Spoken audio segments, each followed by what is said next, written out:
Agora sim, vamos para o Evangelho de Marcos, capítulo 12. Eita, pastor, que sequência nesse Evangelho de Marcos. Hoje é a 39ª mensagem. Mas a gente chega lá, a cada domingo. Tem pressa não, né, Aguinaldo? Até Jesus voltar na palavra de Deus. Obrigado, Aguinaldo, sempre encorajando.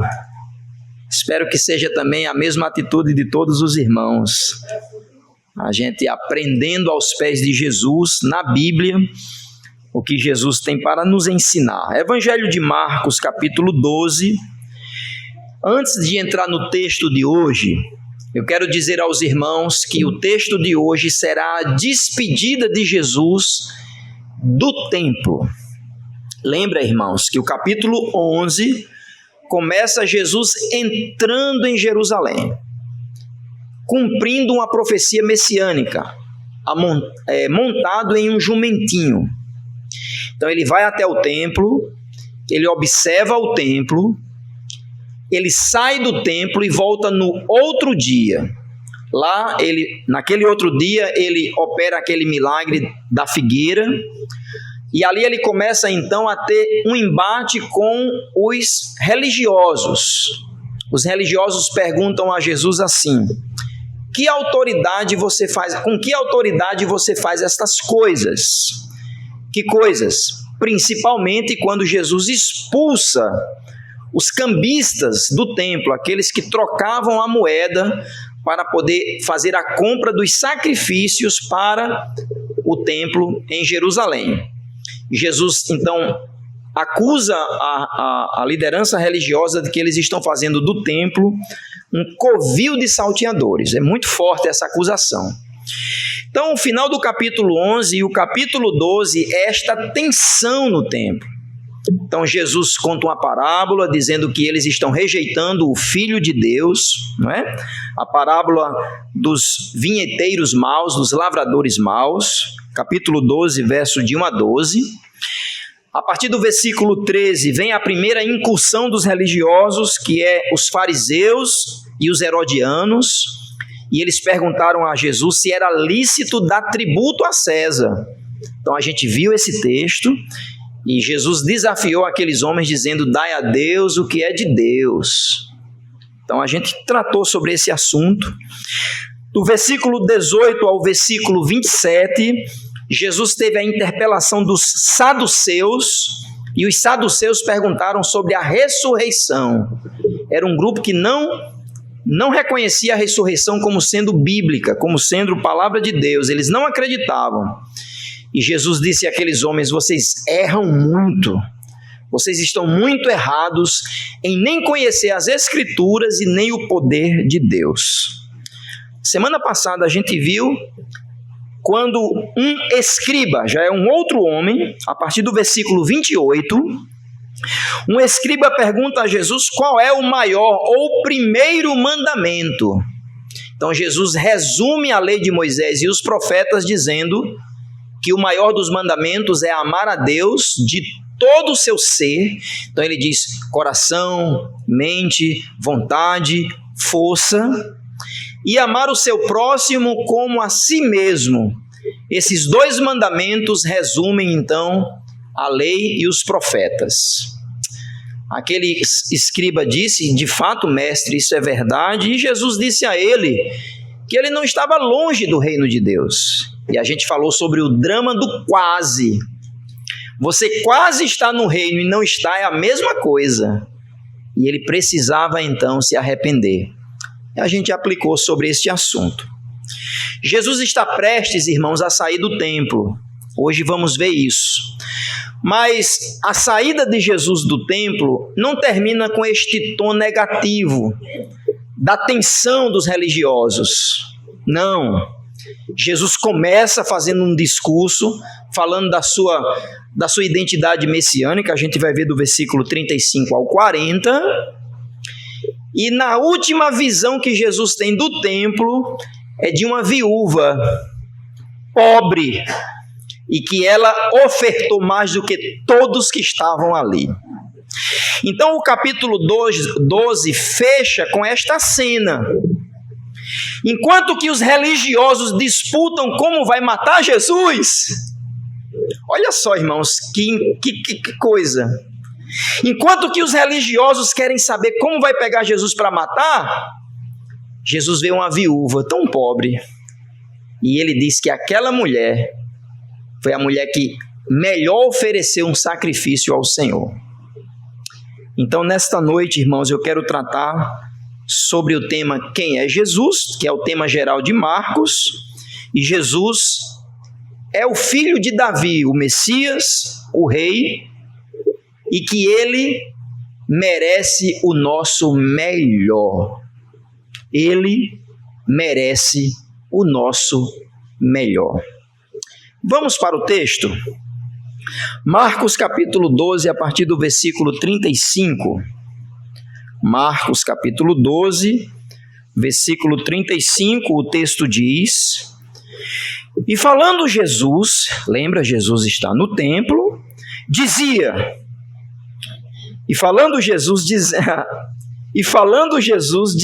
ensinando no templo, já está dizendo o texto aí, não é? Que eu estava lendo aqui também em outra versão paralela. Como diziam os escribas, que o Cristo é o filho de Davi, porque o próprio Davi disse pelo Espírito Santo: O Senhor disse ao meu Senhor: Assenta-te à minha direita, até que eu ponha os teus inimigos por escabelo dos teus pés. Pois se Davi mesmo lhe chama Senhor, como é logo seu filho? Que a grande multidão o ouvia de boa vontade, e dizias em sua doutrina: Guardai-vos dos escribas, que gostam de andar com vestes compridas, e das saudações nas praças, e das primeiras cadeiras nas sinagogas, e dos primeiros assentos nas ceias, que devoram as casas das viúvas, e isto com pretexto de largas orações. Estes receberão mais grave condenação. E estando Jesus assentado defronte da arca do tesouro, observava a maneira como a multidão lançava o dinheiro na arca do tesouro, e muitos ricos deitavam muito. Vindo, porém, uma pobre viúva, deitou 2 pequenas moedas, que valiam meio centavo. E chamou os seus discípulos e disse-lhes: Em verdade vos digo, que esta pobre viúva deitou mais do que todos os que deitaram na arca do tesouro, porque todos ali deitaram do que sobreja, ou seja, do que lhe resta, mas esta, da sua pobreza, deitou tudo, o que tinha todo o seu sustento. Amém? Graças a Deus por sua palavra. Como eu disse aos irmãos, Jesus está prestes a sair do templo. Como é que a gente sabe disso, pastor? É só ler o capítulo 13, versículo 1, que eu não vou ler agora. O movimento de Jesus é a saída dele no templo. Mas também, como eu disse aos irmãos, aqui existe um lampejo da verdadeira fé, apesar do contraste negativo dos religiosos, que deveriam ter dado, de fato eles deveriam ter dado frutos dignos de arrependimento e de verdadeiro louvor ao Senhor. A pergunta a esse texto é: quem é Jesus? E Jesus mais uma vez agora desvenda, ou mais uma vez declara a sua identidade messiânica. Do versículo 35 ao versículo 40, Jesus vai fazer o seu último discurso dentro do templo. E agora ninguém pergunta nada a Jesus, até porque no final do versículo 34, as pessoas não ousavam mais perguntar nada para ele, porque toda vez que uma comitiva chegava, ele então respondia com muita autoridade, interpelava aquelas pessoas também com outras perguntas desafiadoras. Então agora estava todo mundo caladinho. Então Jesus agora vai, ele mesmo, abrir o diálogo. Ele mesmo vai trazer um assunto, vai colocar um assunto diante daqueles que estavam no templo, como diz o versículo 35. E qual é o assunto que ele vai trazer em questão? Ele faz uma pergunta, a pergunta está no versículo 35, acompanhe na sua Bíblia. O texto diz: como dizem os escribas que o Cristo é o filho de Davi? Porque o próprio Davi disse pelo Espírito Santo: o Senhor disse ao meu Senhor: assenta-te à minha direita, até que eu ponha os teus inimigos por escabelo dos teus pés. Já eu leio o verso 37, que faz parte também do discurso de Jesus, mas por enquanto o versículo 35 e o versículo 36. Jesus aqui, irmãos, traz o assunto do Salmo 110. Perceba, irmãos, que na fala de Jesus agora está trazendo um assunto que deveria ser muito conhecido, principalmente, obviamente, pelos religiosos: a identidade messiânica do próprio Messias, sendo ele filho de Davi. É interessante que ele fala dos escribas em particular. Mais interessante ainda é que o último diálogo que aconteceu entre o versículo 28 ao versículo 34 foi de um escriba que estava quase no reino de Deus, mas ele era longe do reino. E Jesus diz então que os próprios escribas, os próprios doutores da lei, afirmam que o Filho de Deus também será da descendência de Davi. Obviamente citando o Salmo 110, irmãos, mas a consideração era mostrar que o rei, o Messias, seria um homem. E aí alguns estudiosos acreditam que nesta ocasião, e tem indícios escriturísticos que falam sobre isso, inclusive um historiador chamado Flávio Joséfo, não vou entrar muito no que ele falou, mas é dito ainda no primeiro século, ainda aqui na era do próprio Senhor Jesus Cristo, antes do século 100, que o Messias seria como que um libertador político, um general, mas havia até indícios que nem humano ele seria. E aí Jesus está querendo tirar de uma vez por todas, se foi o caso, essa ideia. O Messias, o Filho de Deus, também é filho de Davi, baseado no Salmo 110, versículo 1, e baseado em outros textos, sobretudo quando o próprio Senhor faz uma aliança com Davi, em 2 Samuel capítulo 6, quando a Bíblia diz lá, o Senhor diz a Davi que viria dos seus lombos, viria da sua descendência, o rei que reinaria para todo sempre. Obviamente estaria falando sobre o próprio Messias. E eu quero que vocês percebam, irmãos, que Jesus, ao fazer esta pergunta, no versículo 35, como dizem os escribas, que o Cristo é filho de Davi, no fato que o próprio Davi, versículo 36, escreve o Salmo 110, o autor do Salmo 110, o autor humano é o próprio Davi, mas ele está sendo iluminado pelo Espírito Santo, porque o próprio versículo 36, Jesus faz questão de dizer: Davi, ele afirmou isso pelo Espírito Santo. E o que é que Davi diz no Salmo 110, versículo 1? Jesus cita literalmente: o Senhor disse ao meu Senhor: assenta-te à minha direita, até que eu ponha os teus inimigos por escabelo dos teus pés. Então, lá no Salmo 110, verso 1, que é um salmo messiânico, que fala da esperança libertadora de Sião, de Israel. Israel vai ser liberto de todos os seus inimigos. O texto abre na ideia de que o próprio Messias, antes de atuar, antes de colocar o seu poder messiânico em curso, ele vai assentar ao lado do Senhor. E aí eu quero que você perceba no versículo 36 que aparece 2 vezes a palavra Senhor. Você está vendo aí na sua Bíblia? Está vendo? E aí no versículo 36, quando 2 vezes aparece a palavra Senhor, a palavra Senhor, a primeira palavra Senhor aparece em caixa alta. Está assim na sua Bíblia? todas as letras em maiúsculo, a primeira palavra Senhor deveria estar, então. A minha está. A segunda palavra é só o S maiúsculo. Disse o Senhor ao meu Senhor. Então, a primeira palavra Senhor em caixa alta. Por quê?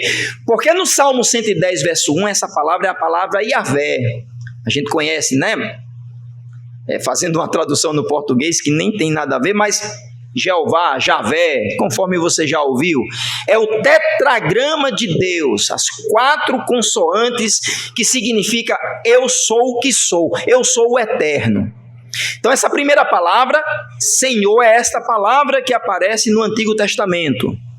Já a palavra Senhor, Kyrios, que aparece aí, que teria apenas o S, o S maiúsculo, seria a palavra no Salmo 110, versículo 1, a palavra Adonai, que é a palavra soberano, aquele que está acima de todos. Irmãos, respire um pouco agora, pense em Jesus dentro do templo, falando para toda aquela audiência que sabe da lei, são intérpretes da lei, são profissionais da lei.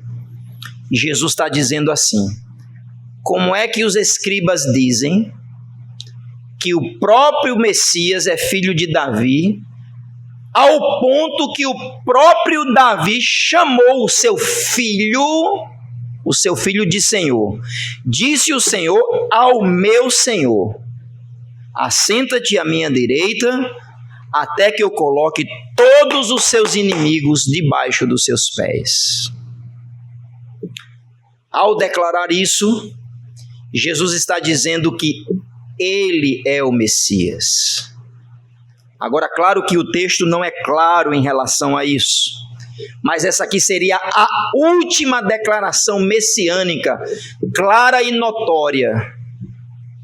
Davi disse que o seu filho era o seu próprio Adonai, era o seu próprio Senhor. Disse o Senhor ao meu Senhor. Mas vocês dizem que o Messias é filho de Davi. De fato, ele é. Jesus não está negando isso. Mas ao mesmo tempo, Jesus está afirmando a sua autoridade. Esse texto do Salmo 110 é tão importante, irmãos, que ele aparece outras vezes.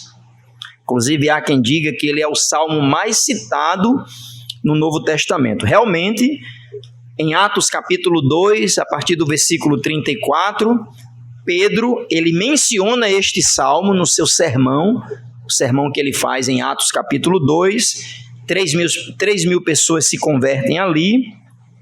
Depois você vai ver o autor da carta aos Hebreus citando esse salmo pelo menos 4 vezes. E dessas 4 vezes, 2 é do sacerdócio de Melquisedeque. Não é tema para hoje. É o sumo sacerdote Melquisedeque. E aí ele cita, porque o Salmo 110, do versículo 3 em diante, cita esse sacerdócio segundo a ordem de Melquisedeque.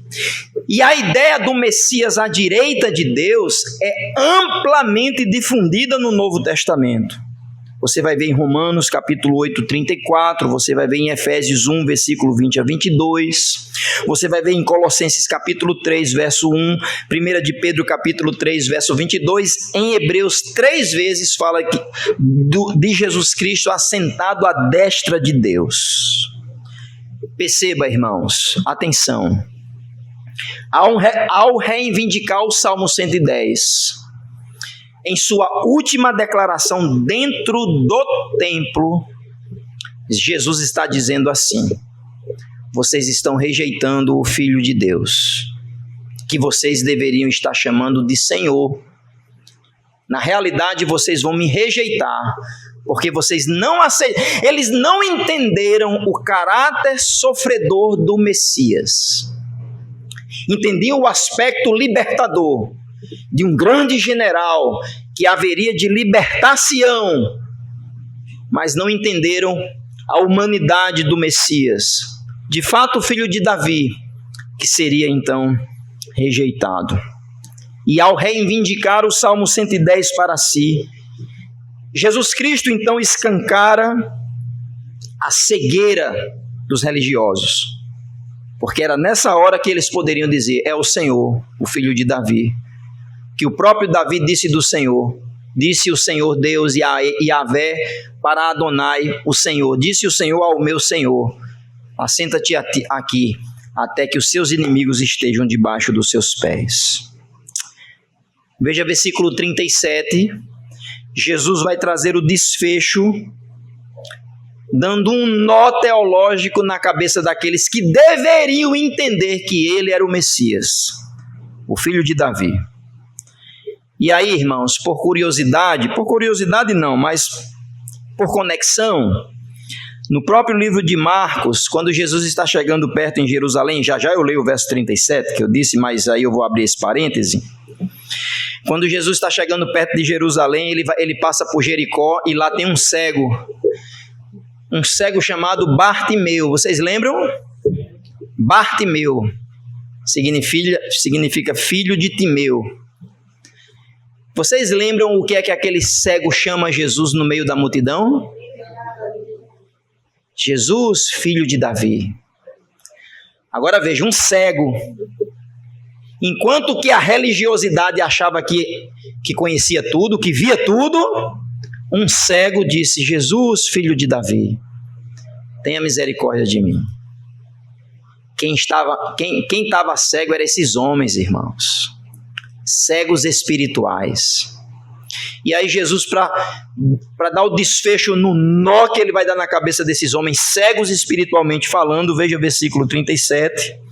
Pois se Davi mesmo lhe chama Senhor, como é logo o seu filho? Responda aí, escriba.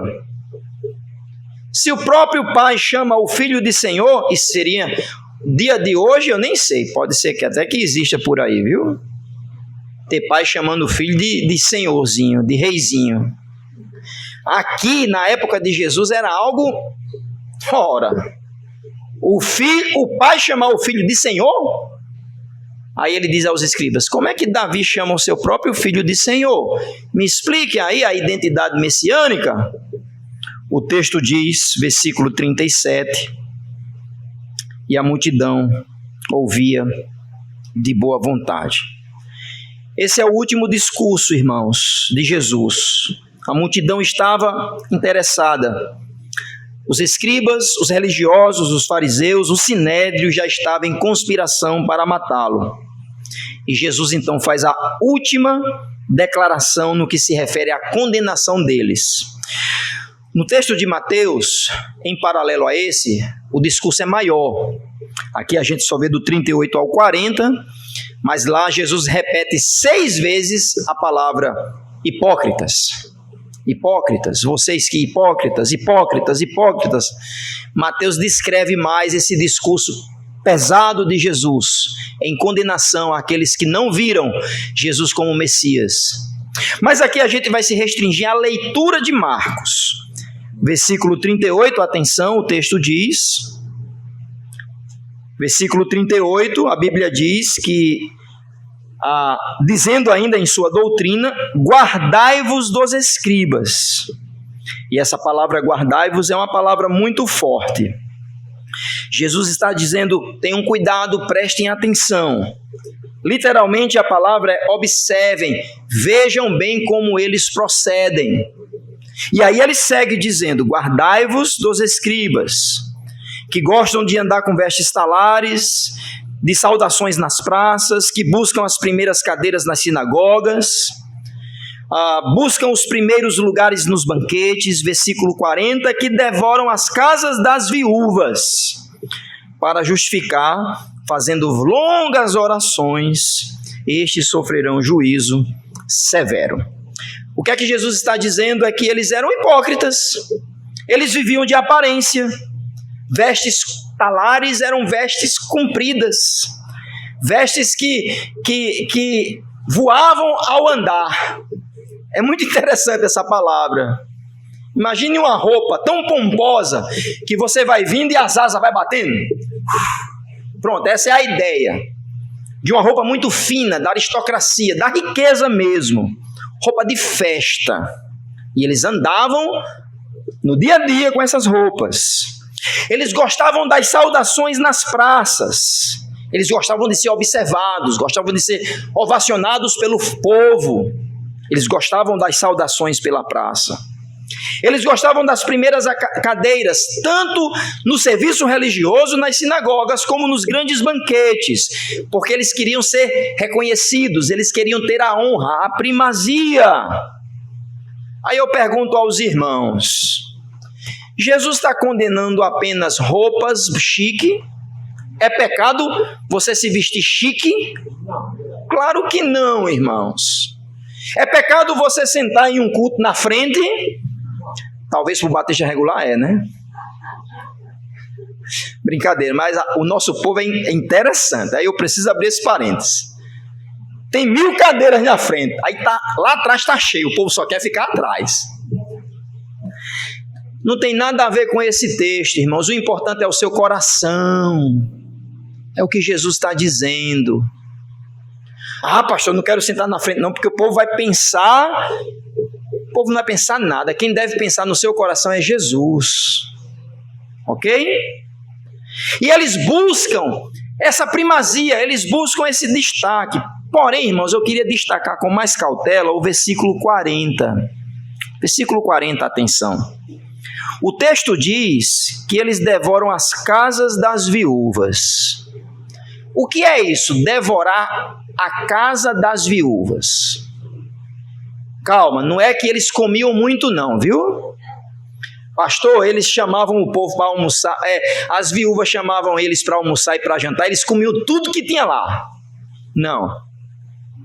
Aqui é uma expressão idiomática, muito peculiar, aonde o texto está indicando, conforme os estudiosos, é que eles roubavam das viúvas. Como assim, pastor? Lembra, irmãos, Jesus está falando dos escribas. E os escribas eram profissionais da lei. E eram eles que chancelavam, por exemplo, o inventário. Morria alguém, morria o patriarca. Se a viúva tivesse vulnerável na família, a viúva precisava de um escriba para fazer o inventário. Eu estou aqui exemplificando demais. Mas basicamente era isso. O que é que eles faziam? Eles diziam, a senhora não tem direito não. E eles roubavam as propriedades das viúvas. Então, devorar a casa das viúvas aqui é roubo. Essa é uma acusação, irmãos, muito forte. Muito forte. E há pretexto de longas orações. Olha só. Sabe a oração do roubo? Coitada da senhora, ficou desvalida, ficou desprotegida. Mas vamos orar aqui. A gente vai orar pela senhora para a senhora ir procurar um abrigo por aí. Por longas orações, a justificar-se. E aí o versículo 40 diz, irmãos, que a condenação deles será mais severa. Irmãos, eu não sei explicar isso, tá? Perdoe-me a minha limitação. Mas a Bíblia indica, atenção, a Bíblia indica que na condenação daqueles que não creram em Jesus, existe uma punição severa eterna para aqueles que fizeram da Bíblia pretexto para os seus interesses próprios. Não somente nesse texto, mas em outros textos, indica que haverá uma punição ainda mais severa. Aí eu digo, meu Deus, será que lá no inferno tem um canto ainda mais quente, Estou falando aqui, sabe, de senso comum. Mas a ideia é essa. Pastor, explique, não sei explicar. Esse é um dos textos que Jesus afirma. Olha, irmãos, a responsabilidade que temos quando nós ensinamos as Escrituras. Porque se ensinarmos errado, o próprio Jesus está dizendo que aqueles que faziam da Escritura o seu meio de ganhar ilicitamente o dinheiro receberão pior ou mais severo juízo. Mais uma vez, irmãos, Jesus está combatendo a falsa aparência. Os líderes religiosos claramente buscavam a primazia, o destaque, o elogio, o louvor dos homens. E Jesus estava dizendo, eles são tão mau caráter que até as pessoas mais desprovidas, que eram as viúvas, e a Bíblia vai falar muito sobre as viúvas no Antigo Testamento, você pode fazer um estudo só das viúvas. O próprio Deus cuida das viúvas, dos órfãos, dos estrangeiros, aqui especificamente das viúvas. No Novo Testamento você vai ver um texto, é um tratado das viúvas. 1 Timóteo capítulo 5, Paulo vai dizer como deve tratar as viúvas na igreja. E a Bíblia diz que esses escribas roubavam, devoravam as casas das viúvas. Irmãos, a vida com Jesus, o discipulado, o chamado para seguir Jesus, o Messias, o Filho de Deus, que também é filho de Davi, deve ser marcado por integridade, não por religiosidade vazia de aparência. Dito isso, após esse confronto aos religiosos, parece que Jesus dá uma pausa no templo e ele se senta, não é? Veja comigo o versículo 41. Versículo 41. Sem dúvida foi um momento muito tenso, foi um momento difícil, foi um momento que exigiu de Jesus, mais uma vez, a confrontação para os líderes religiosos.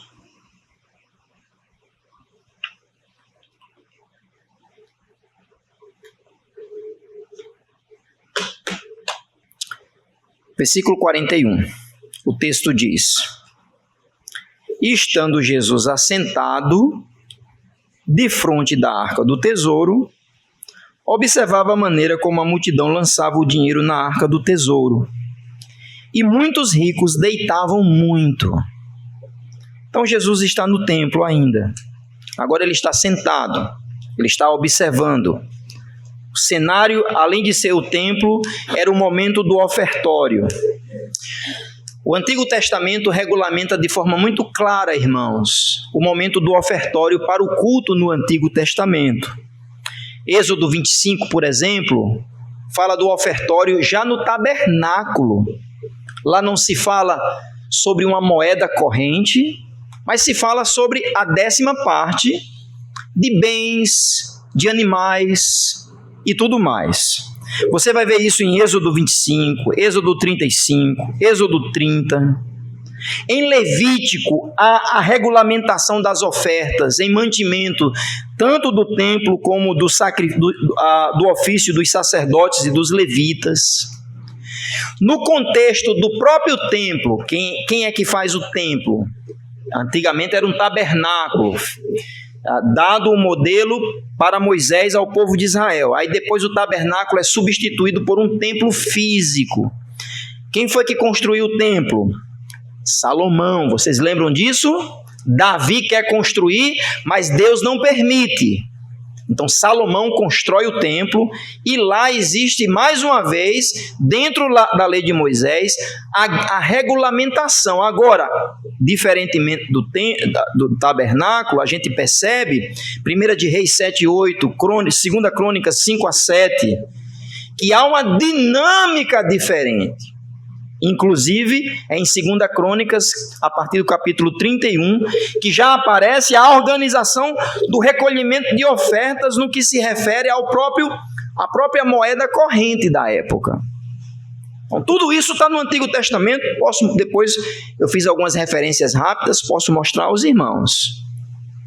Interessante que lá em 2 Reis, capítulo 12, verso 9, há uma suspeita de que um dos sacerdotes está roubando. Aí o rei pede ao sumo sacerdote, Joiada, que ele faça um gasofilácio mais protegido. Depois os irmãos podem ir para a 2 de Reis, capítulo 12. Achei muito interessante esse texto. Mas o que eu quero dizer aqui, atenção. Eu não sei se tem alguém que nos visita, eu acho que eu nem preciso falar isso. A gente quase não fala sobre essa questão, mas ela é bíblica, irmãos. E perceba, no versículo 41, Jesus condena o momento do ofertório Vou perguntar de novo. Pode ser que você estava aí meio desatento. No versículo 41, quando diz que Jesus sentou e começou a observar que os ricos estavam lançando muito dinheiro na arca do tesouro, eu pergunto a vocês, há aqui um momento de censura de Jesus, dizendo esse momento é errado? Aí vem crente dizer que o ofertório na igreja é errado. É muito engraçado isso, viu? Quer saber mais do que Jesus? Todo o Antigo Testamento descreve isso. Jesus vê isso. Pastor, mas isso aqui não está no Antigo Testamento? Não está no Antigo Testamento? Não está. Aqui é uma transição. Sem dúvida alguma, aqui é uma transição. Mas você não vê uma regulamentação do contrário no Novo nas cartas. Mas já eu chego no cerne do problema. Já eu chego, porque o texto chega no cerne do problema. Então Jesus começa a observar. E aí, na observação de Jesus, versículo 41, além dos ricos, tinha outros adoradores. Aparece uma mulher. Os estudiosos acreditam que o local onde estava essa arca do tesouro, e que alguns até dizem, a gente não tem base bíblica para isso, mas dizem que era até o gasofilácio era até em um formato de um chofar, de uma trombeta. Existe arqueologia que fala sobre isso, é só um detalhe. E esse local era o local onde homens e mulheres frequentavam para oferecer o seu momento de ofertório para o templo, conforme a legislação de Moisés, de Deus ao povo de Israel. O fato que aparece, irmãos, justamente uma viúva. Vocês lembram, irmãos, que Jesus terminou a censura para os escribas, dizendo que eles devoravam as casas de quem? Da viúva. Aí Jesus veio uma viúva. Aí eu vou fazer algumas imaginações no texto, conforme o texto. Se eu for herege, a gente tem que fazer aqui um buraco. Quando o cabo for herege, a pessoa abre assim, o cabo cai. Se eu for herege, você joga alguma coisa aqui. Mas eu pergunto a vocês, irmãos, versículo 42.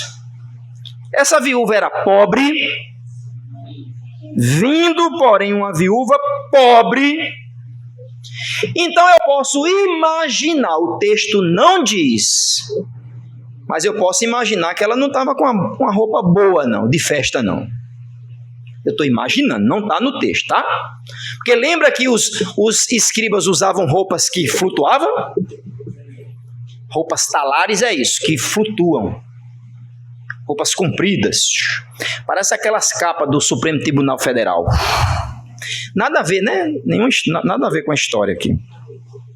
Enfim, deixa eu voltar aqui. Eu posso imaginar que essa mulher, ela estava muito simples.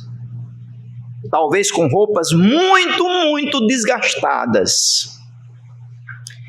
E a Bíblia diz que ela vinha com algo nas mãos, irmãos, para entregar na arca do tesouro. Veja o versículo 42. Ela estava com pequenas 2 moedas. Irmãos, é até difícil de tentar contextualizar essas pequenas 2 moedas. A palavra literalmente é leptos, correspondente a um quadrante. Deixa eu dizer aos irmãos que aqui era o menor valor que alguém poderia ter no bolso. Alguém tem aí uma moeda de 1 centavo? Existe moeda de 1 centavo ainda? Será que existe? Pronto. Colecionador. Porque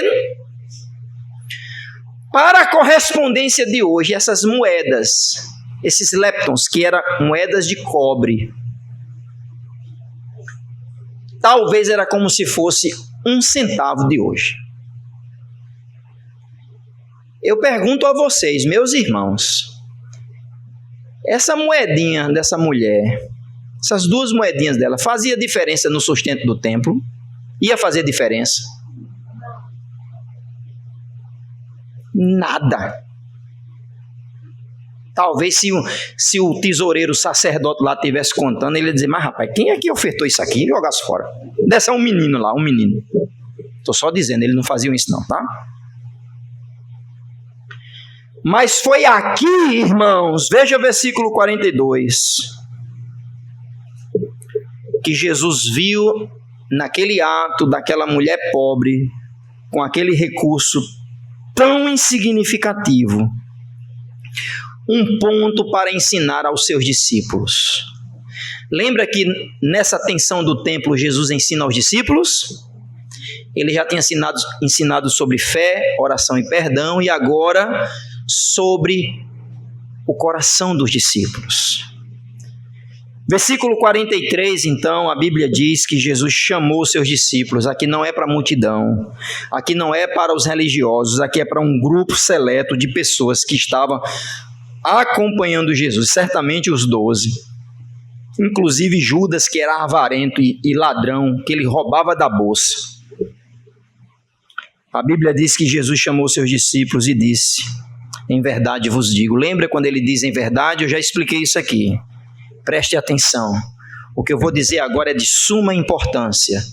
Destaquem, grifem, abram os olhos, os ouvidos e o coração. Em verdade vos digo que esta pobre mulher deitou mais do que todos os que deitaram na arca do tesouro. Porque todos ali deitaram do que lhe sobrejava. Mas esta, da sua pobreza, deitou tudo o que tinha, todo o seu sustento. Meus irmãos, para a lógica do reino de Deus, a questão não é a quantidade. Tem gente se matando na internet querendo saber se o dízimo é certo ou errado. Se matando. Eu nunca vi alguém brigar dizendo, rapaz, o dízimo é pouco, vamos dar mais? Por que a briga é só para menos? Eu posso falar isso aqui, não posso?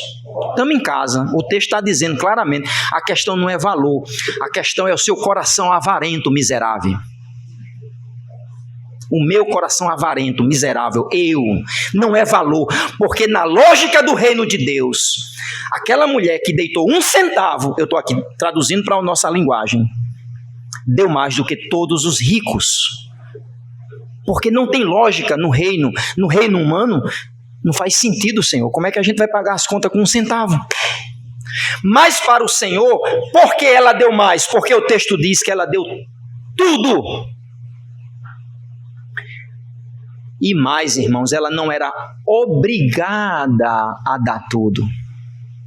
A regulamentação da lei dizia que tinha a oferta, como que, eu vou usar o termo imposto, pode ser mal interpretado para alguns, mas a palavra literalmente é aquela, o tributo do dízimo, 10% do seu rendimento. A palavra dízimo literalmente é a 10ª parte.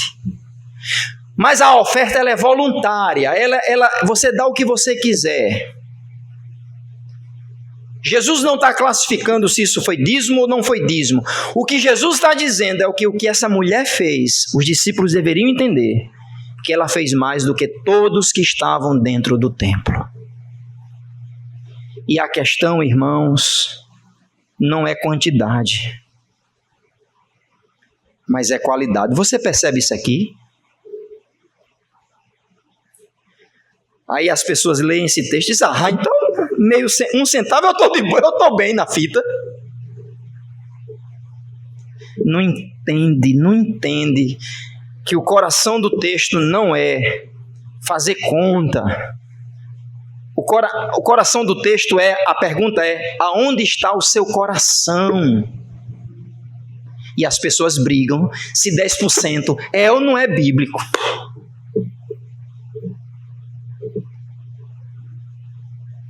E aí o texto termina.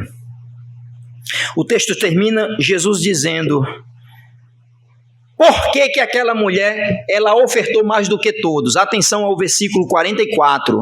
Jesus dá o motivo pelo qual ela ofertou mais do que todos. Na lógica humana, jamais. Mas na lógica do reino de Deus, onde o maior é menor, onde o último é o primeiro, onde os humilhados serão exaltados, na ótica do reino de Deus, ela entregou melhor do que todos. Por quê? Porque todos os ricos, versículo 44, todos entregavam o que lhes sobrava. Sou eu que estou inventando isso, irmãos? Ou está no texto? Será que está no texto isso ou eu estou inventando? Porque todos ali deitaram do que lhes sobejava, do que lhes sobrava. Versículo 44. Ela, porém, da sua pobreza deu tudo o que possuía, todo o seu sustento. Ah, pastor, é nesse texto aqui que tem pastor por aí que, é verdade, infelizmente. Pensa numa pessoa que fica constrangida, eu sou pastor. Às vezes a gente chega num canto, aí profissão, pastor, aí o cabo faz logo assim, já coça assim a barbicha. Pastor, sinônimo de deixa quieto. E eu não sou romântico não, porque existe pastor mau caráter, sim ou não? Eu não sou romântico, eu não vou ficar com mimimi.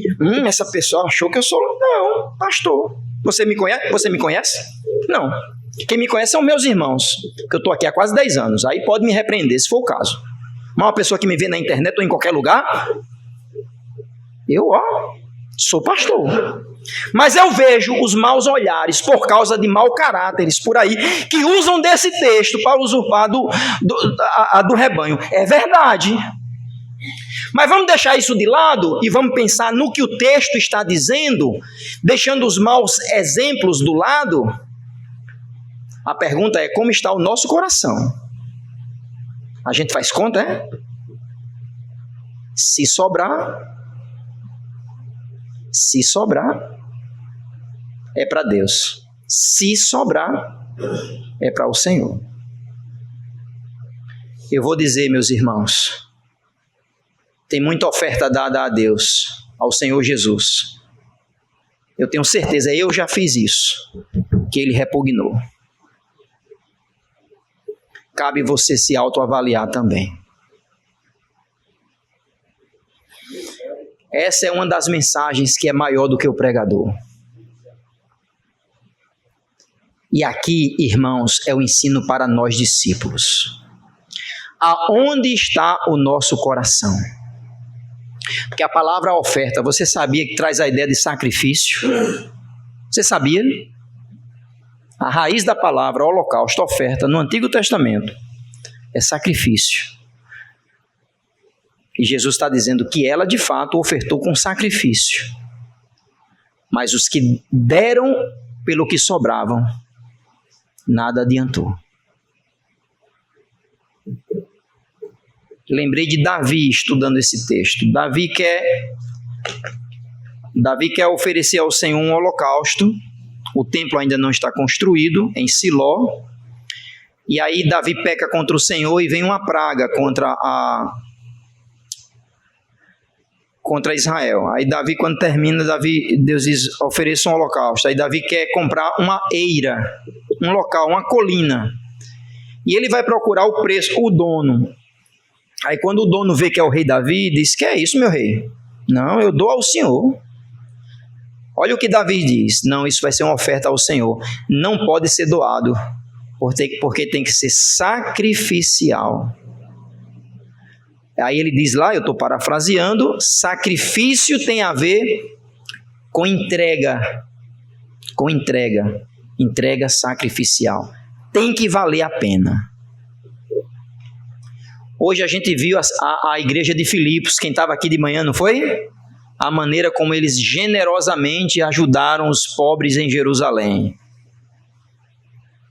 Jesus aqui, irmãos, está dizendo aos seus discípulos que o ato genuíno da adoração da viúva, de entregar tudo o que tinha, mesmo de forma voluntária, é ainda a esperança, um flash de luz para os judeus. ainda há um remanescente fiel, ainda há alguém que ainda se importa com o reino de Deus. Há alguém que adora ao Senhor em espírito e em verdade. O texto termina nesse claro contraste entre os religiosos, pomposos, ricos e mau caráteres, e esta pobre viúva, que entregou tudo o que tinha ao Senhor. Leia comigo o capítulo 13, versículo 1, só a primeira frase. E saindo Jesus da onde? Pronto. Fecha-se as cortinas do templo, a gente vai seguir depois. Mas até agora aqui, quem é Jesus no templo? Jesus é o Messias, o filho de Davi. Aquele que viria da descendência do rei Davi, da tribo de Judá. Irmãos, Jesus Cristo cumpriu as profecias. Ele seria o rei rejeitado, porque a própria liderança cega não entenderia a sua identidade messiânica. E ele usou o Salmo 110, versículo 1 para dizer isso. E eu quero destacar mais uma vez o Salmo 110, versículo 1, apenas em uma frase, quando ele diz, até que. Nós estamos neste até aqui, porque Jesus foi rejeitado pela liderança. Ele morreu, subiu aos céus e está à destra de Deus. Amém? Até que ele volte, estabeleça o seu reino poderoso. E todos os seus inimigos estarão esmagados debaixo dos seus pés. Mas agora a gente está no até que. Ele está à destra de Deus o Pai, orando por nós, intercedendo por nós, nos ajudando como igreja do Senhor, até que ele venha, até que ele coloque os seus inimigos e nós estaremos no lado da vitória, irmãos. Nós estaremos em Cristo no lado daquele que vai vencer para todo sempre. Até que. Eu espero que esse até que messiânico retumbe em seu coração hoje. Quem é Jesus? É o Messias rejeitado, mas ele voltará até que ele coloque os seus inimigos debaixo dos seus pés. Mas Jesus não é só este filho de Davi, escatológico, messiânico, até que. E Jesus é mais do que isso. Jesus é o Rei dos Reis, que é digno do nosso melhor. Jesus é o Rei dos Reis, que ele não se importa com a aparência, ele não se importa com quantidade. Não estou dizendo, o pastor falou que o dízimo hoje não, esquece, eu nem estou ensinando sobre dízimo, porque a discussão é se pode ou se não pode. E eu disse, a discussão é porque nosso coração é avarento, porque ninguém briga para mais, é sempre para menos. Essa é a questão. Agora, isso posto de lado, o que o texto está nos indicando é que Jesus sonda os nossos corações e ele sabe o que é oferta sacrificial ou o resto da nossa vida. Ele sabe quando a gente dá o resto do nosso tempo, o resto dos nossos recursos. Ele sabe. E ele está nos dizendo hoje, sabe a viúva que tinha 1 centavo? Ela fez melhor do que todos os ricos, porque ela se entregou de todo ser. Já os ricos se ofereceram com o resto do que tinha. Quem é Jesus hoje, irmãos? No texto, é aquele que se importa com todo o nosso coração. Jesus não quer o meu e o seu resto. Jesus quer todo o meu e o seu ser.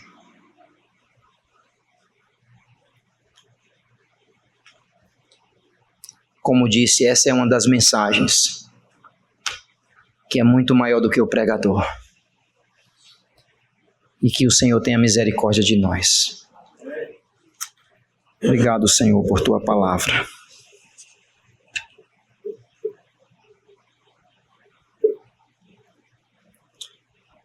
Porque só o Senhor conhece os nossos corações.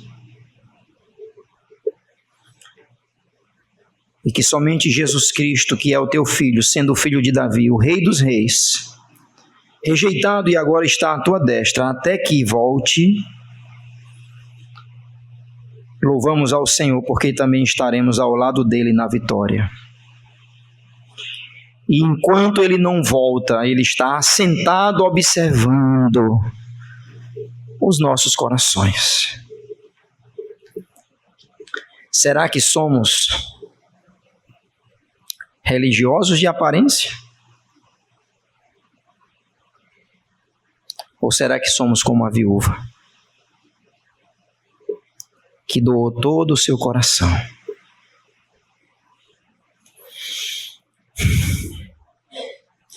Tem gente brigando, Senhor, fazendo conta se é certo ou não é certo.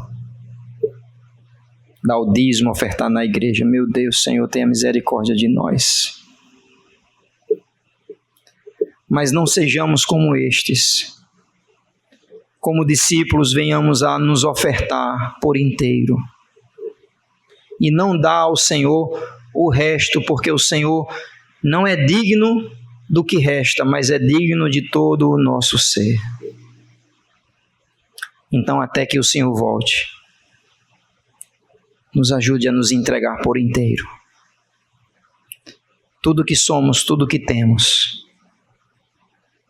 possa pertencer ao Senhor.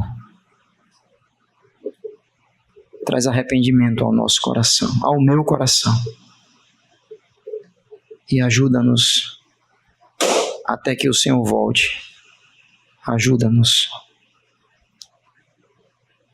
Como um sacrifício vivo, nos oferecer diante do teu altar. Porque o Senhor não se importa com meio centavo ou com R$1 milhão. O Senhor se importa com o que está no nosso coração. E aí é o grande problema. Quando o nosso coração é avarento, é inclinado a fazer conta e dar somente o resto ao Senhor. Até que o Senhor volte, nos ajude. Porque o Senhor é digno, o Messias, o Salvador, o Rei, é digno do melhor do nosso ser. É assim que nós oramos, em nome dEle, em nome de Jesus. Amém e amém.